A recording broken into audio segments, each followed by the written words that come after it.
Welcome back on this platform. A very good afternoon to all of you. I hope you all are doing great and आने की preparation होगी because tomorrow is your examination. So बच्चे आ रहे होंगे different जगहों से. I know ये lecture थोड़ा कॉम्प्रोमाइज़ कर देखना होगा क्योंकि आपका आने का टाइम आ चुका है, लेकिन हाँ ये लेक्चर बहुत इम्पोर्टेंट है क्योंकि ये जो important questions along with PYQs इस लेक्चर में हम डिस्कस करेंगे इंटायरली ऑन मेडाइवल इंडिया, जो कि मोस्ट इम्पोर्टेंट है. मोस्ट इम्पोर्टेंट लेक्चर होने वाला है. इम्पोर्टेंट क्वेश्चंस डिस्कस करेंगे, पीवाईक्यूज भी डिस्कस करेंगे इस लेक्चर में. सो हर बच्चे को कम से कम ये एक बार देखना है अकॉर्डिंग टू देयर कंफर्ट. जब भी टाइम मिले इसको देखना ज़रूरी है एग्ज़ाम देने से पहले.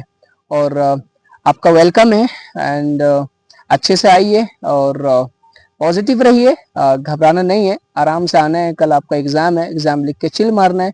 ओके, सो स्टार्ट करते हैं हम अपना session. Our first question is the battle of Chanderi that was took place in 1528 fought between. एक बैटल हुई थी हिस्ट्री में जिसको बैटल ऑफ चांदेरी के नाम से जाना गया, जो कि 1528 में लड़ी गई. अब पूछ रहा है कि किसके बीच में ये लड़ी गई. जो बैटल हुई, बैटल ऑफ चांदेरी, जो कि 1528 में हुई, ये किसके बीच में हुई. Option A Babur and Ibrahim Lodi, option B Babur and Rana Sanga, and option C Humayun and Akbar, and option D Babur and Medini Rai. So बताइए student, which is correct? Which battle? Battle of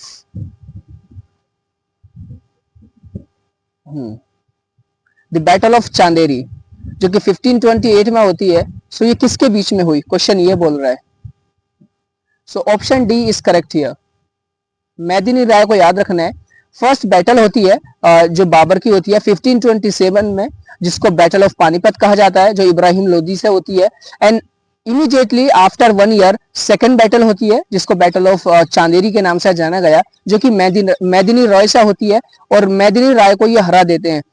अच्छी बात ये रही और देखने की बात ये रही कि जो बाबर ने चार बैटल लड़ी, 4 ग्रेट बैटल्स लड़ी कॉन्सिक्यूटिव ईयर्स में, और उन सब में फतेह हासिल की, सबको हराया. सो ये सेकंड बैटल थी बाबर की, जो कि बैटल ऑफ चांदेरी के नाम से जाना गया 1528 में, जिसमें कि मेदिनी राय को डिफीट करते हैं. Okay, so our next question is Babur defeated Mohammad Lodi in which battle. वही क्वेश्चन आ गया जो मैंने अभी पीछे क्वेश्चन को सोल्व करते हुए बताया कि जो बाबर हैं वो डिफीट करते हैं मोहम्मद लोदी को. किस बैटल में ये डिफीट करते हैं. Option A battle of Kannauj, option B battle of Haldi Ghati, and option C battle of Ghaghra, and option D none of these. So जाहिर सी बात है, which battle. Babur defeated Mohammad Lodi in which battle. Battle of Kannauj नहीं, बैटल ऑफ हल्दी घाटी नहीं, है तो अकबर के साथ हुई. बैटल ऑफ घाघरा ये भी नहीं, तो यहाँ पर ऑप्शन डी इज करेक्ट. यह option D is correct, none of these. अच्छा, आपको पता है कि किस बैटल में मोहम्मद लोदी को ये हराते हैं. इसको कहा गया फर्स्ट बैटल ऑफ पानीपत, जो कि 1526 में लड़ी गई. ओके, और next question, in which battle Humayun defeated Sher Shah Suri. अच्छा, किस बैटल में हुमायूं शेरशाह सूरी को डिफीट करते हैं. Option A battle of Kannauj, option B battle of Panipat, option C battle of Chausa, and option D battle of Chanderi. यहाँ पर आप एलिमिनेशन ये लगाएंगे कि बैटल ऑफ चांदेरी तो बिल्कुल नहीं होगा, क्योंकि हमने अभी डिस्कस किया बैटल ऑफ चांदेरी मेदिनी रॉय और बाबर के साथ हुई. Okay, battle of Chausa and battle of Panipat. Panipat भी नहीं होगा क्योंकि ये भी बाबर के साथ हुई. पूछ रहा है हुमायूं और शेरशाह सूरी के. So battle of Chausa, option C is correct. Okay, next question, the Babur स्टॉम लोकेटेड इन. बाबर का मकबरा कहाँ लोकेटेड है. बाबर स्टॉम. ऑप्शन ए मेहरौली, मेहरौली मतलब Delhi, option B Kabul, option C Delhi, option D Lahore. So बताइए आप, बाबर का मकबरा कहां पर लोकेटेड है.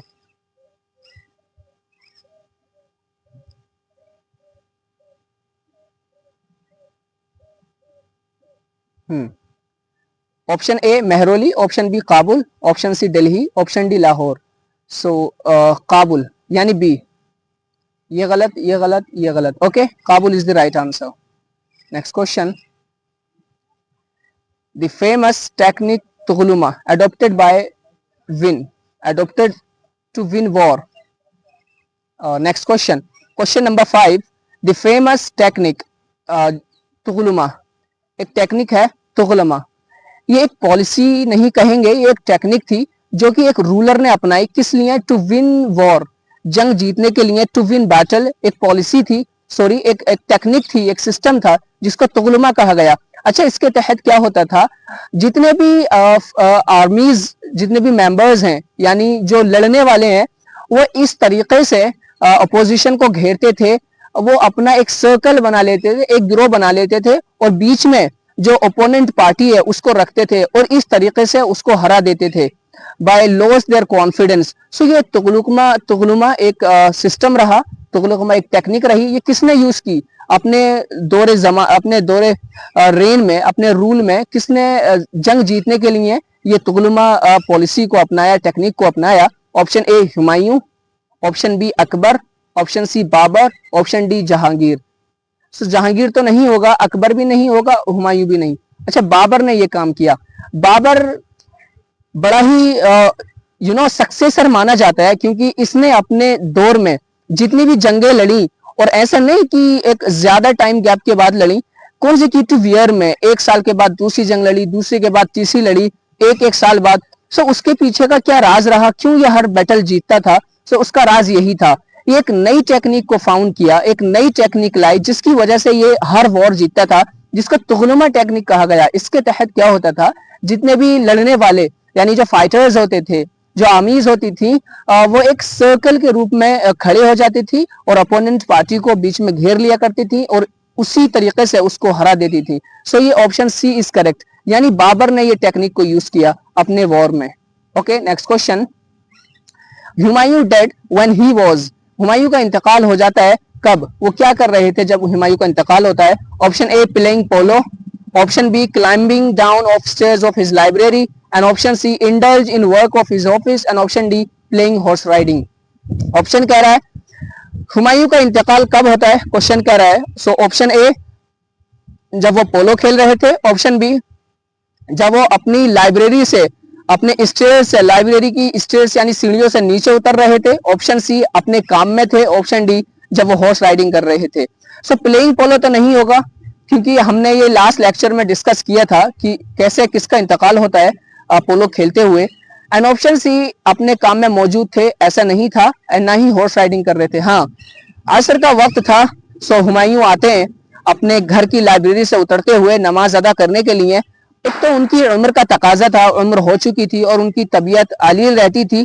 जैसे ही वो लाइब्रेरी से उतरते हैं, सो वो खड़कते हुए नीचे गिरते हैं, लाइब्रेरी के स्टेयर से नीचे गिर जाते हैं, एंड आफ्टर दैट उनका इंतकाल हो जाता है। So option B is correct. Okay, next question, Tuzuk Baburi that was the autobiography of Babur written in, जो तुजुक बाबरी है, ये बुक है तुजुक बाबरी, जो कि बायोग्राफी है, autobiography of Babur. It means Babur ने खुद लिखी ये बुक। तो क्वेश्चन पूछ रहा है कि किस लैंग्वेज में तुजुक बाबरी को लिखा। Students, these questions are very important and most of the most questions, जितने भी क्वेश्चंस का यहाँ पे सिलेक्शन है, one of the most questions हैं, प्रोबेबिलिटी है कि क्वेश्चन यहाँ से आएगा। ओके, सो पूछ रहा है कि तुजुक बाबरी है वो किस लैंग्वेज में लिखी गई बाय द बाबर, क्योंकि ये ऑटोबायोग्राफी है। So option A Turkish, option B Persian, option C Hindi, and option D Arabic. So बताइए स्टूडेंट। सो पर्शियन में तो नहीं होगा, ना ही हिंदी में, ना ही अरबिक में, Turkish. Tuzuk Babri actually Turkish में लिखी गई, जो कि बाबर ने खुद लिखी। ओके, ये भी पूछ लेगा कि तुजुक बाबरी क्या था, तो याद रखना है Tuzuk Baburi was the autobiography of Babur, या ये पूछ लेगा किसकी ऑटोबायोग्राफी थी, तो आपने याद रखना है बाबर की। Okay, next question, question number 8, Tuzuk Babri translated in which language named Baburnama.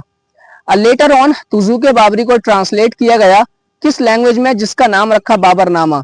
अच्छा, तुजुक बाबरी को ट्रांसलेट करने के बाद बाबरनामा नाम रखा गया। क्वेश्चन पूछ सकता है कि बाबरनामा क्या है।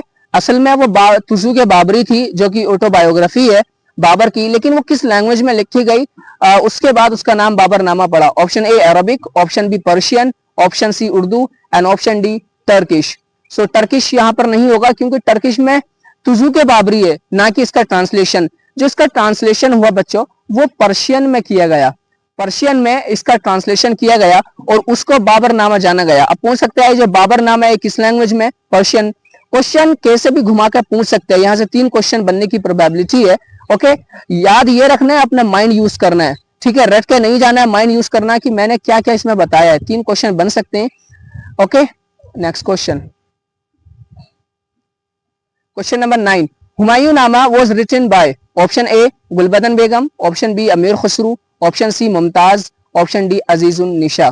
ये जो हुमायूंनामा है जो कि हुमायूं के बारे में लिखा गया, ये किसने लिखा? हुमायूंनामा एक्चुअली लिखा किसने, क्वेश्चन ये पूछ रहा है। गुलबदन बेगम, अमीर खुसरो, मुमताज एंड अजीजुन निशा। अजीजुन निशा तो नहीं होंगी। अच्छा, अजीजुन निशा कौन थी, थोड़ा विचार करना अपने माइंड में। ओके, एंड मुमताज नहीं, अमीर खुसरो भी नहीं, लेकिन हाँ Gulbadan Begum, she was the sister of Humayun, जिन्होंने हुमायूंनामा लिखा। Okay, next question, who introduced Rupiya coin, एक कॉइन है जो कि रुपया है, ये किसने इंट्रोड्यूस किया? पहले सिल्वर के कॉइन, कॉपर के, जित्तल के। सो फर्स्ट टाइम जो रुपया आया वो किसने इंट्रोड्यूस किया? Option A Tughlaq, option B Akbar, option C Humayun and option D Sher Shah Suri. ये तो नहीं होगा, अकबर भी नहीं होगा एंड हुमायूं भी नहीं होगा। हाँ, शेरशाह सूरी, शेरशाह सूरी ने रुपया कॉइन का इजाद किया, उसको इंट्रोड्यूस किया, जो कि आज हम करेंसी में रुपया करेंसी देखते हैं। सो ये शेरशाह सूरी ने सबसे पहले स्टार्ट किया था। ओके, नेक्स्ट क्वेश्चन, पुराना किला बिल्ट बाय, एक पुराना किला है जो कि दिल्ली में मौजूद है, पुराना किला जो कि दिल्ली में मौजूद है, ये किसने तामीर कराया, किसने बनवाया? Option A Humayun, option B Sher Shah Suri, option C Qutubuddin Aibak and option D Sher Shah Suri. Sorry, Sher Shah Suri 2 बार आई है, कोई नहीं। तो पुराना किला किसने बनवाया? हुमायूं, शेरशाह सूरी, कुतुबुद्दीन ऐबक और शेरशाह सूरी। बताइए, ये आपका होमवर्क है। होमवर्क इन द सेंस आपको जाना है और आंसर करना है, सर्च करना है थोड़ा इसके बारे में। Okay, next question, question number 12, जो कबूलियत एंड पट्टा सिस्टम इंट्रोड्यूस्ड बाय, एक सिस्टम को इंट्रोड्यूस किया गया जिसका कबूलियत एंड पट्टा नाम रखा गया। एक सिस्टम था कबूलियत एंड पट्टा, ये किसने इंट्रोड्यूस किया? क्वेश्चन पूछ रहा है। Option A Aurangzeb, option B Aibak and option C option C Mohammad bin Tughlaq and option D Sher Shah Suri. So बताइए स्टूडेंट, कबूलियत एंड पट्टा, very famous question and very important question, पूछ सकता है कि कबूलियत एंड पट्टा जो सिस्टम था किसने स्टार्ट किया? सो आपने याद रखना है शेरशाह सूरी, मोहम्मद बिन तुगलक नहीं, कुतुबुद्दीन ऐबक नहीं, औरंगजेब नहीं, शेरशाह सूरी ने कबूलियत एंड पट्टा सिस्टम का इजाद किया, उसको स्टार्ट किया। Okay, next question, second battle of Panipat was took place, important question है ये सारे, पूछा है जो सेकेंड बैटल ऑफ पानीपत हुई। फर्स्ट बैटल का पता है हमें, फर्स्ट बैटल हुई 1526 में जो कि इब्राहिम लोदी को हराया, एंड सेकेंड बैटल हुई पानीपत की कब हुई? 1526 नहीं, ये तो हट जाएगा क्योंकि इसमें फर्स्ट बैटल ऑफ पानीपत हुई।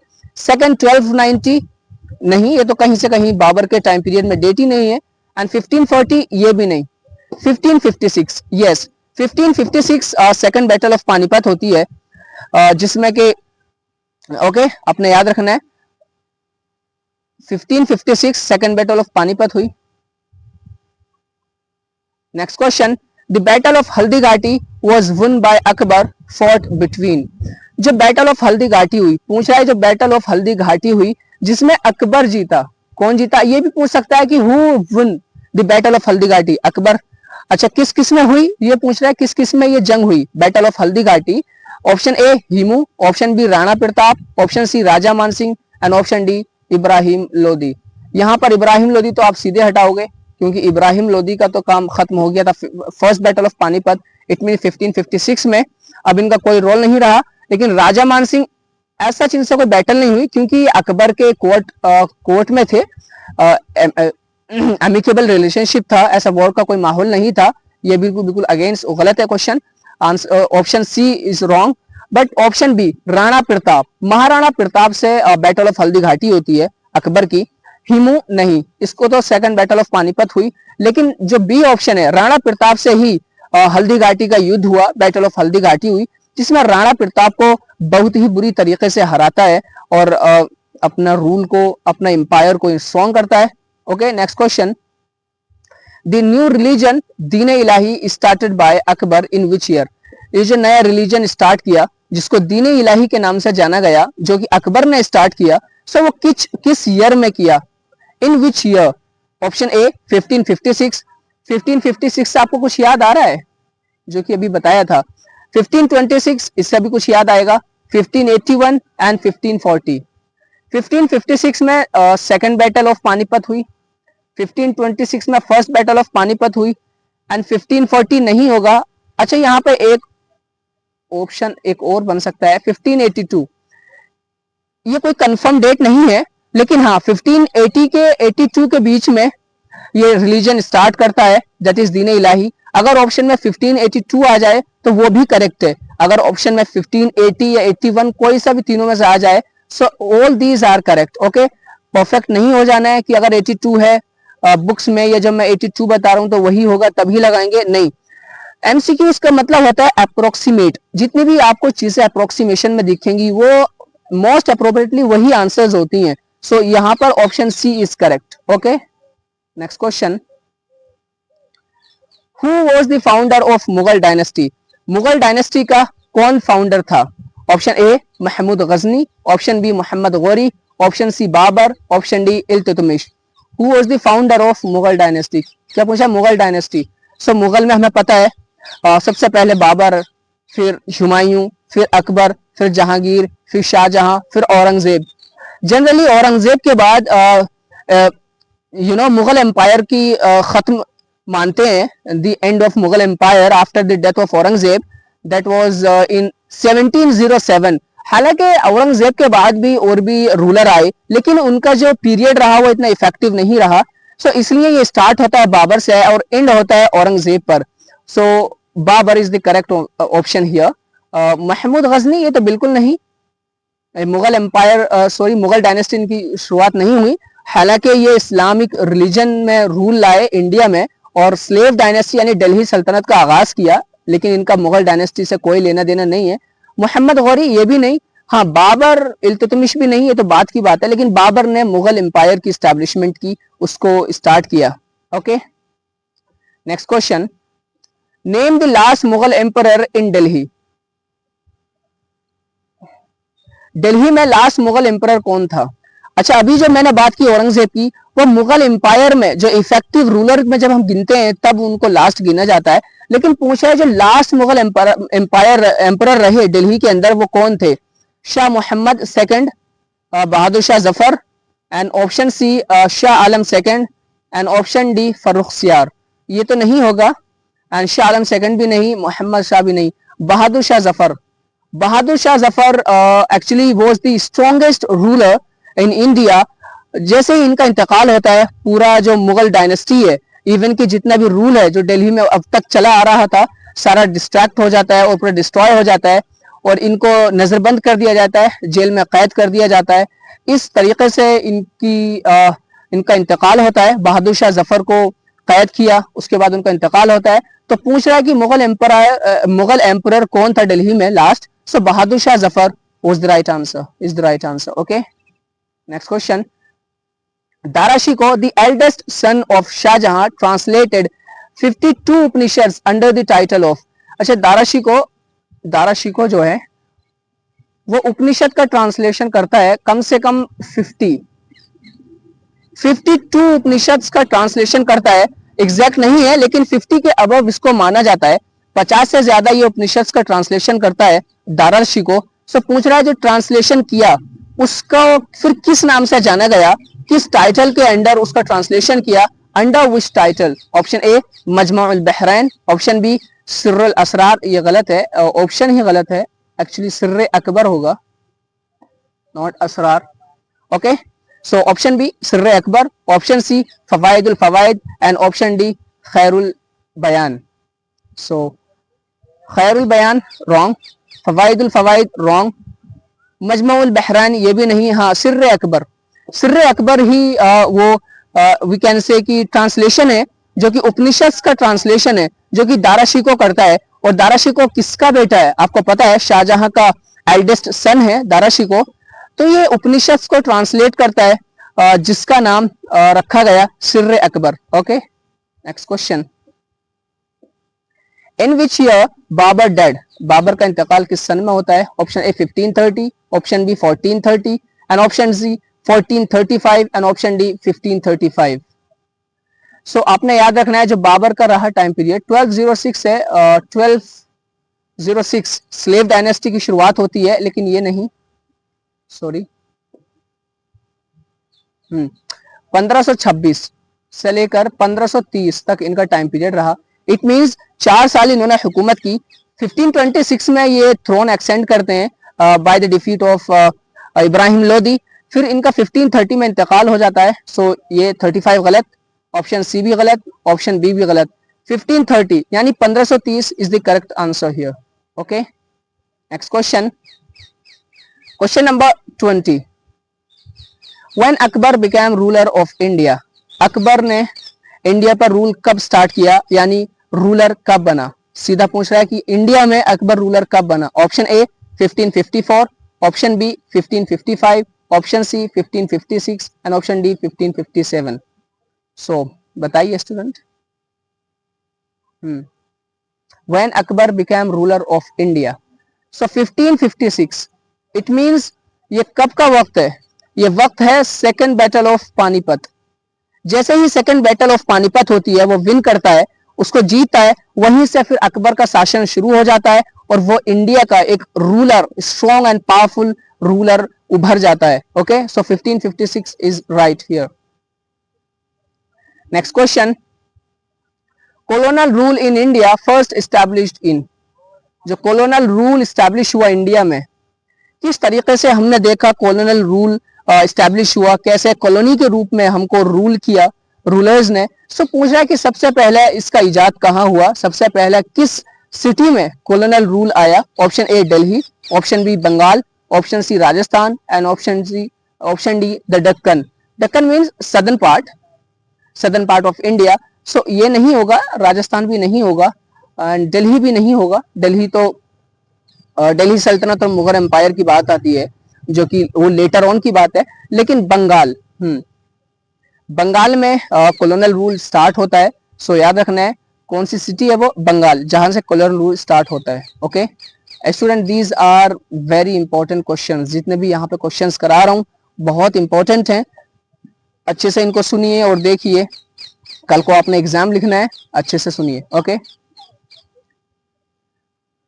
Next question. Who wrote Tuzuke Baburi, Tuzuke Baburi किसने लिखी? अभी बताया था मैंने पिछले क्वेश्चंस में, आई होप आपको याद हो. ऑप्शन सी यानी Babur. Tuzuke Baburi is nothing but it's autobiography ना. So Tuzuke Baburi autobiography. अब ऑटोबायोग्राफी है, it means written by Babur, जाहिर सी बात है. Okay next question. Which of the following ruler were not based in Delhi, पूछ रहा है कि ये जो डायनेस्टीज हैं, इस डायनेस्टीज में से किसने इंडिया पर रूल नहीं किया. ओके इंडिया बेस्ड किसका रूल नहीं रहा. Option A Khalji, Khalji dynasty ने इंडिया के बेस पर रूल किया. हाँ वो हालांकि अलग बात है कि उन्होंने अपनी Capitals with the passage of time change की, शिफ्ट की, लेकिन बेस जो रहा वो दिल्ली रहा रूलिंग का. ओके सो तुगलक ने भी वहीं से किया. लेकिन हाँ बहमनी, स्लेव भी, actually slave it means Delhi सल्तनत का start, slave dynasty 1206, and Tughlaq भी वहीं से शुरू हुआ. तुगलक भी दिल्ली में किया, खलजी ने भी. लेकिन बहमनी जो सल्तनत रहा, बहमनी जो डायनेस्टी रही, वो दिल्ली को एज अ बेस रूल नहीं किया. Okay next question. Hajjaj bin Yusuf sent the expedition India which was led by. अच्छा हज्जाज बिन यूसुफ एक अपना शख्स भेजता है इंडिया को जांचने के लिए और इसको एक्सपीड करने के लिए. सो उसको, वो कौन है जिसको हज्जाज बिन यूसुफ सकफी के द्वारा भेजा गया इंडिया में लेड करने के लिए. Option A Khalid bin Walid, option B Muhammad bin Qasim, option C Qutaiba bin Muslim and option D Musa bin Nasr. Question उल्टा भी आ सकता है, क्वेश्चन पूछ लेगा पहले तो आप ये जान लें कि जो इसका राइट आंसर है that is Mohammad bin Qasim. Mohammad bin Qasim आते हैं और इंडिया को एक्सपीड करते हैं, इंडिया को लीड करते हैं, आगे जंग लड़ते हैं और पंजाब में किंग दाहिर को हराते हैं और अपना साम्राज्य शुरू करते हैं। सो पूछ सकता है कि मोहम्मद बिन कासिम किसके द्वारा भेजा गया था। सो याद रखना है हज्जाज बिन यूसुफ जो कि ईरान का गवर्नर था उसने इसको भेजा, मोहम्मद बिन कासिम इनको भेजा इंडिया में रूल करने के लिए। Okay, so option B is correct here. Next question, Tulsidas the great poet flourished during the period. Tulsidas जो कि एक महान कवि रहे, ग्रेट पोएट रहे, ये किसके दौरे खिलाफत में रहे, किसके पीरियड में रहे? Option A slave dynasty, option B Ghaznavi dynasty, option C Mughal empire and option D Sayyid dynasty. तो आप बताइए तुलसीदास, हालांकि तुलसीदास का जो मेंशन मिलता है, जो इनका टाइम पीरियड मिलता है वो अलग रूलर से भी मिलता है, लेकिन जो ज्यादा इनका काम रहा, जो इफेक्टिवनेस इनके चीजों में दिखी वो मुगल एम्पायर में सबसे अरूज पे थी। So option C is correct. Slave dynasty नहीं होगा, गजनवी डायनेस्टी भी नहीं होगा एंड सैयद डायनेस्टी भी नहीं होगा। So option C is correct here. Okay, next question, for the first time Quran was translated into Urdu. यहां पर दो चीजें याद रखनी है, एक तो अरबिक पूछ लेगा कि सबसे पहले अरबिक में, सॉरी हाँ इंग्लिश में पूछ लेगा, एंड अब पूछा उर्दू में। सबसे पहले कुरान को उर्दू में किसने ट्रांसलेट किया? For the first time Quran was translated into Urdu by option A Shah Waliullah Muhaddis Dehlvi, option B Shah Rafiuddin, option C Shah Ismail Shaheed and option D Shah Abdul Aziz. So Shah Waliullah ये तो नहीं होगा, एंड शाह रफीउद्दीन ये भी नहीं, शाह इस्माइल शहीद ये भी नहीं, शाह अब्दुल अजीज। Actually, he was the person who translated the Quran into Urdu for the very first time. सबसे पहले जो कुरान को उर्दू में ट्रांसलेट करते हैं वो शाह अब्दुल अजीज हैं। ओके, नेक्स्ट क्वेश्चन, फतवा आलमगिरी बेस्ड ऑन। ये फतवा आलमगिरी है जो कि औरंगजेब के द्वारा दिया गया, याद रखना है आपने, Aurangzeb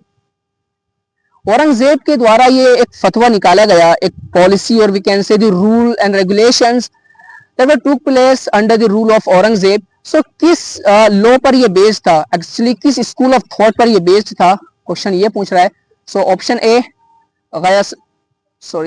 option A Hanafi school of law and option B Hanbal school of law, option C Shafi school of law and option D option D Shafi school of law. Okay, Hanafi school of law, Fatawa Alamgiri किस पर based था? And option B Maliki school of law and option C Hanbal school of law and option D Shafi. So ये नहीं होगा, ये भी नहीं होगा, ये भी नहीं होगा। हनफी स्कूल ऑफ लॉ यानी सुन्नी स्कूल ऑफ लॉ पर फतवा आलमगिरी स्टार्ट किया जाता है बाय दी औरंगजेब। सो याद रखना है, इंपॉर्टेंट, मोस्ट इंपॉर्टेंट क्वेश्चंस हैं। Okay, next question, Amir Khusrau was the Persian court poet of. Amir Khusrau किसके पर्शियन कोर्ट पोएट रहे? Option A Ghiyasuddin Tughlaq, option B Alauddin Khilji and option C Jalaluddin Khilji and option D Balban. So बताइए पर्शियन कोर्ट पोएट किसके रहे? अलाउद्दीन खिलजी। अलाउद्दीन खिलजी हालांकि 4 से 5 रूलर के court में ये रहे, लेकिन जो इन्होंने फेम पाया अलाउद्दीन खिलजी के टाइम पीरियड में वो कहीं नहीं पाया। So most effectively and most commonly हम इनको अलाउद्दीन खिलजी के टाइम पीरियड से जोड़ते हैं। So obviously option B is correct here. Okay, next question, question number 29, the Qadiriya order flourished in India under the Mughal by. जो कादरिया ऑर्डर है, अगर ये रिस्पेक्टिव स्पेसिफिक नेम भी नहीं पूछेगा, अगर ये सिर्फ इसने डायनेस्टीज और रूल पूछ लिया, कादरिया जो ऑर्डर है ये किसके टाइम पीरियड में फ्लरिश हुआ, तो आपने याद रखना है ये मुगल्स के टाइम पीरियड में स्टार्ट हुआ, फ्लरिश्ड हुआ, नॉट स्टार्ट, बल्कि ये अपनी उरूज पर पहुंचा, ये फ्लरिश्ड हुआ। सो ये किसके द्वारा हुआ? Abdul Qadir Jilani, option A and option B Dara Shikoh, option C Shah Nematullah and option D Mohammad Amir. जब बात आ गई है मुगल एम्पायर की, सो मोहम्मद आमिर जैसा कोई वर्ड नहीं है, एंड नेमतुल्लाह और ना ही अब्दुल कादिर जिलानी, क्योंकि ये सूफी सेंट्स हैं। लेकिन हाँ, दारा शिकोह जब बात आती है, दारा शिकोह जैसा कि मैंने बताया अभी, Dara Shikoh actually he was the eldest son of Shahjahan. So Shahjahan it means Dara Shikoh के दौर में कादरिया सिलसिला, ये जो कादरिया ऑर्डर है, इसको एक उरूज मिला और ये अपने एक पीक पर था। Okay, next question, which of the following ruler gave the order of construction of इबादत खाना? इबादत खाने की कंस्ट्रक्शन का किसने ऑर्डर दिया? Option A Akbar, option B Jahangir, option C Shahjahan and option D Aurangzeb.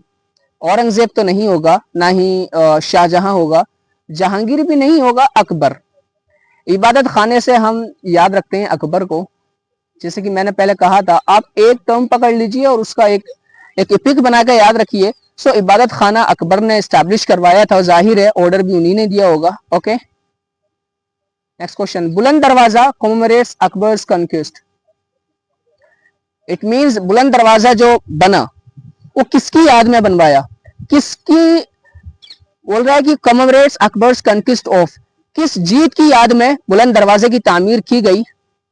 Okay, Akbar ने इसको बनवाया बुलंद दरवाजा, लेकिन पूछ रहा है कि किस फतह के बाद या किसकी जीत की याद में बुलंद दरवाजे को तामीर कराया गया? ऑप्शन ए असम, यानी जब असम अकबर के पार्ट में आता है, अकबर के एरिया में आता है, तब उसके बाद बुलंद दरवाजा बनवाया। या ऑप्शन बी गुजरात, गुजरात को जीतने के बाद, option C Punjab, option D Afghanistan.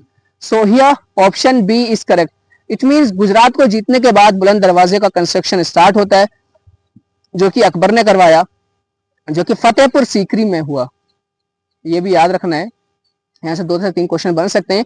बुलंद दरवाजा अकबर ने बनवाया, फतेहपुर सीकरी में बनवाया, और पंजाब गुजरात को अपने कब्जे में करने के बाद, यानी गुजरात का जितना भी एरिया है वो सब कंक्विस्ट करने के बाद इसकी तामीर कराई। ओके, नेक्स्ट क्वेश्चन स्टूडेंट्स, ये क्वेश्चंस वेरी वेरी इंपॉर्टेंट हैं। Again I am saying, question number 32, the tomb of Sher Shah Suri located in. Sher Shah Suri का जो टॉम्ब है वो कहाँ लोकेटेड है? Option A Patna, option B Sasaram, option C Delhi, option D Gaya. So बताइए। अच्छा, जो बिहार के स्टूडेंट हैं जो ये वीडियो देख रहे हैं, उनको पता होगा कि गया कहाँ पर मौजूद है, और पटना और सासाराम, ये तीनों एक्चुअली बिहार में मौजूद हैं एक्सेप्ट दिल्ली। सो सासाराम एक सिटी है बिहार में, सो वहीं पर इनका टॉम्ब मौजूद है, ना कि पटना और ना ही Gaya. Okay, so option B is correct here. Next question, Haidar Ali and Tipu Sultan try to overthrow to East India company. ये गलत है स्टूडेंट, ये गलत है, यहां पर ईस्ट इंडिया कंपनी कुछ नहीं, बस पूछ रहा है कि जो हैदर अली और टीपू सुल्तान ने ईस्ट इंडिया कंपनी को पैर उखाड़े, ईस्ट इंडिया कंपनी को जो वीक किया, इट मीन जो उनके पैर उखाड़े और उनको उखाड़ फेंका। कह रहा है कि Haidar Ali and Tipu Sultan try to overthrow to East India company from India in the year. East India company को जो इंडिया से भगाया टीपू सुल्तान और हैदर अली ने, वो किस ईयर में, इट मींस किस सेंचुरी में वो किया? Option A 15th century, option B 16th century, and option C 18th century, and option D 19th century. It's important student. Tipu Sultan और Hyder Ali, these are 2 important personalities, जिससे हर साल हम क्वेश्चंस देखते हैं अलीगढ़ मुस्लिम यूनिवर्सिटी में as in the part of Indo Islamic culture. So ये questions important हैं क्योंकि इनसे रिलेटेड है। सो बात आती है 18th सेंचुरी। 18th सेंचुरी में टीपू सुल्तान और हैदर अली दोनों ये बाप एंड बेटे हैं, जिसने ईस्ट इंडिया कंपनी को ना ही केवल कमजोर किया बल्कि उखाड़ फेंका। वो 18th सेंचुरी की बात है। Okay, so option C is correct here. Next question, the famous historian Abu Rihan Al Biruni visited India during the rule of. इसका पूरा नाम था अबू रिहान अल बरूनी, जिसको हम अल बरूनी के नाम से जानते हैं। पूछ रहा है किसके दौर में, ये किसके टाइम पीरियड में इंडिया को इन्वेड करता है, इंडिया को आता है? Option A Mohammad Ghori, option B Qutubuddin Aibak, option C Iltutmish, and option D Mahmud of Ghaznavi. Mahmud of Ghazni यानी महमूद गजनवी। सो बताइए, आपका जब याद होगा, जब हमने पढ़ा था महमूद गजनवी के अटैक्स, जब हमने पढ़े थे 17 टाइम्स इन्होंने अटैक किया। सो 1027 की जब बात करते हैं हम, ये 1017 की, सो हमें ये मिलता है कि जो अलबरूनी आया था वो महमूद गजनवी के टाइम पीरियड में इन्वेड किया, ना कि इल्तुतमिश, ना ही कुतुबुद्दीन ऐबक, ना ही Mohammad Ghori. Okay, next question, the battle of Plassey fought in the year, जो बैटल ऑफ प्लासी हुई, प्लासी का युद्ध बड़ा ही फेमस युद्ध है। अगर आप हिंदी पढ़े होंगे अपने स्कूल में तो आपने देखा होगा प्लासी का युद्ध एक लेसन से आता है ऐसे में, और वी कैन से लिटरेचर में हिंदी के। सब पूछ रहा है कि प्लासी का युद्ध कब हुआ। Option A 1757, option B 1787, option C 1827, option D 1857। अब ये ईयर पूछा है, जरूरी नहीं है कि सिर्फ ईयर पूछे, क्वेश्चन में पूछ सकता है किसके बिटवीन हुआ। ये भी आपको याद रखना है कि किस किस के बीच में प्लासी का युद्ध लड़ा गया, यानी बैटल ऑफ प्लासी किस किस के बीच में हुई और किस ईयर में हुई। ईयर मैं बता देता हूं, ऑप्शन बी इज करेक्ट, यानी 1787। It means the 18th century में ये जंग लड़ी गई, बैटल ऑफ प्लासी। अब आपको ये बताना है कि ये किस किस के बीच में हुई। Okay, next question. East India Company defeated Tipu Sultan in, East India Company Tipu Sultan को डिफीट करती है, वो किस ईयर में करती है। Option A 1799, option B 1805, option C 1660 and option D 1877। So 1877 नहीं, 1660 नहीं, 1805 नहीं। जब आप पढ़ोगे टीपू सुल्तान को तो इनका टाइम पीरियड 18th सेंचुरी के लगभग रहा, इट मीन 1700 के अप्रोक्स रहा। So option A is correct according to our knowledge. ऐसे एलिमिनेशन भी कर सकते हैं। Okay, next question. Which volume of Akbarnama contains Aine Akbari, आईने अकबरी एक्चुअली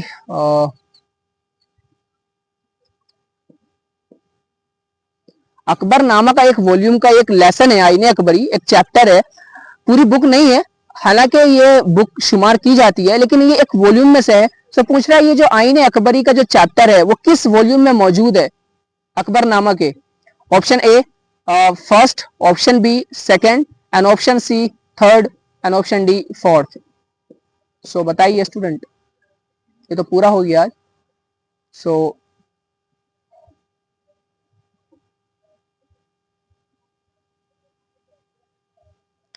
जो आईने अकबरी है